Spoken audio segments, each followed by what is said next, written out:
My first question would be, when did the conflict between the Serbs and Albanians begin? Was it way back in time, or is it recent? Actually,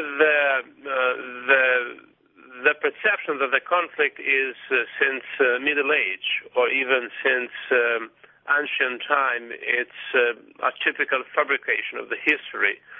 The roots of the conflict are going back actually to the 19th century, when the first Serbian state was established and started actually to occupy Albanian-speaking territories, which were this time under the Ottoman rule. And then by the formation of the Albanian state, the half of the territory was actually left outside of the border of the Albanian state,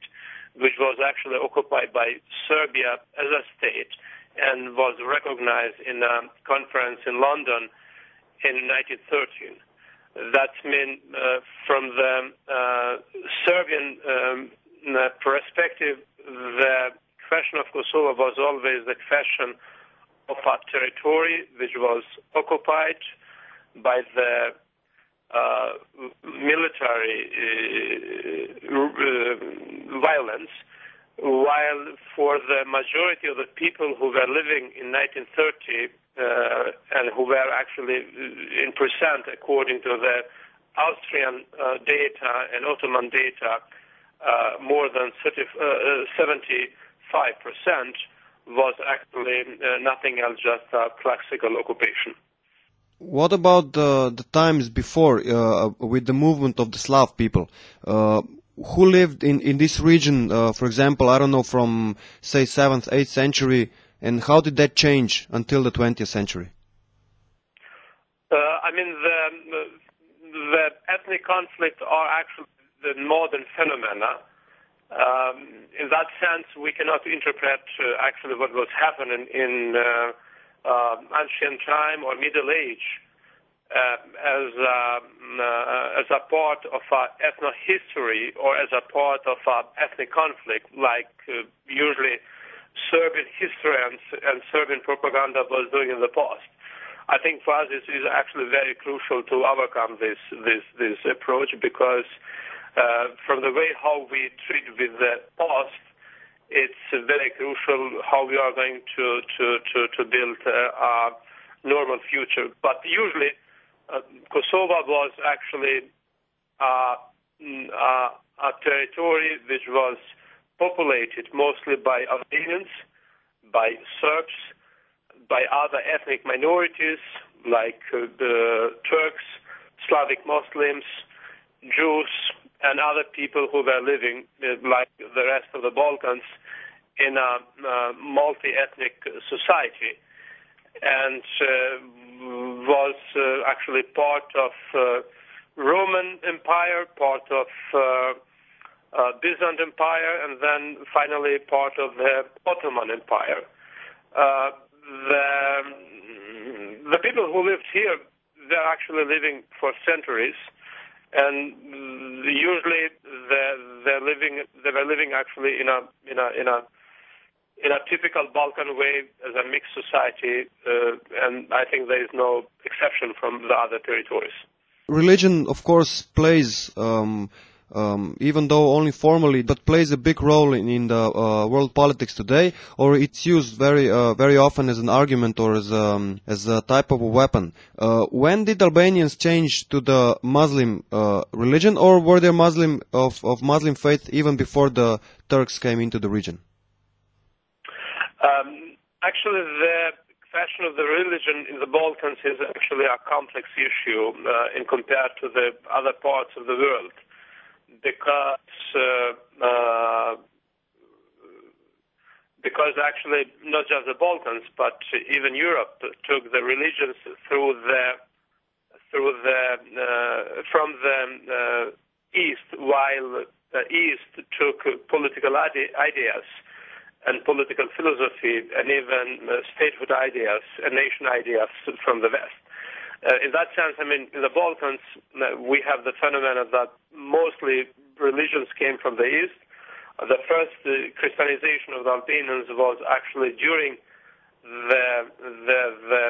ancient time, during the Illyrian time, while under the Ottoman rule from the 17th century, it started a process of Islamization of Albanian elite, and the later was actually spread even among population. But the Islam, which was actually spread in the Balkans, not just actually among Albanian areas, but even in Bosnia today, in Bulgaria today, and in other parts of the Balkans, in Greece, was actually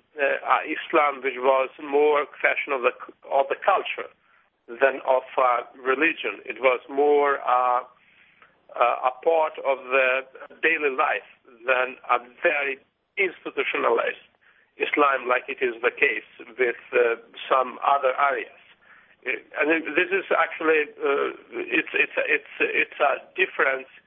in the way of the practice, in the way of the perceptions, and in the way of the understanding of the Islam, of that kind of the Islam which was actually spread from the Ottoman Empire and compared to the Arabic countries. Talking about the Ottoman Empire,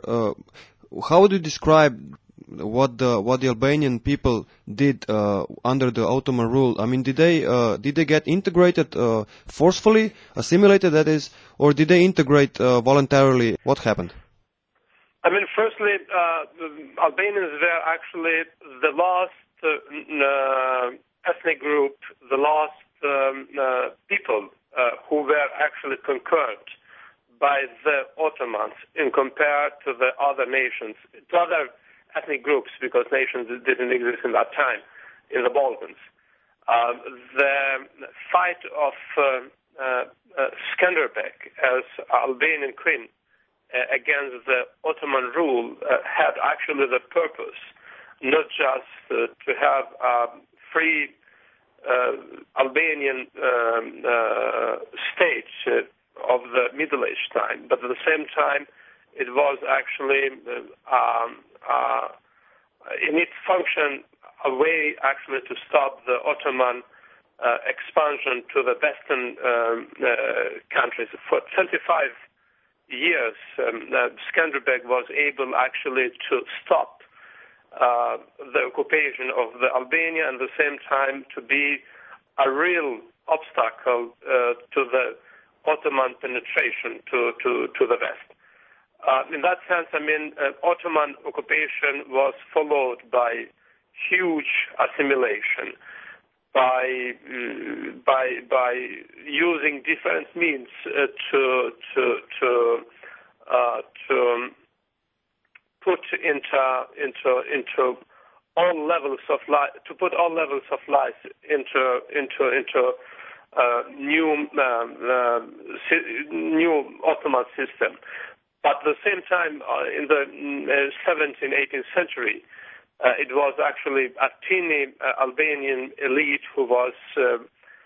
taking very high position in the Ottoman Empire, not just in its center, but even in other parts of the Ottoman Empire in Europe, but at the same time in the East. This doesn't mean that actually the whole population was integrated. In that sense, then the idea of nation and nationalism was started to be spread from the heads of the elites to the heads of the people, was spread like in many other parts of the Balkans, because language and the idea of ethnic descent and the idea of the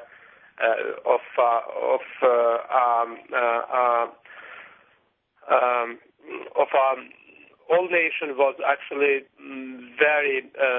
significant to have a nation-building process among the Albanians. In that sense, I mean, the process of assimilation didn't have the real effects, but at the same time, the process of integration into the Ottoman Empire was actually a very peripheral phenomenon.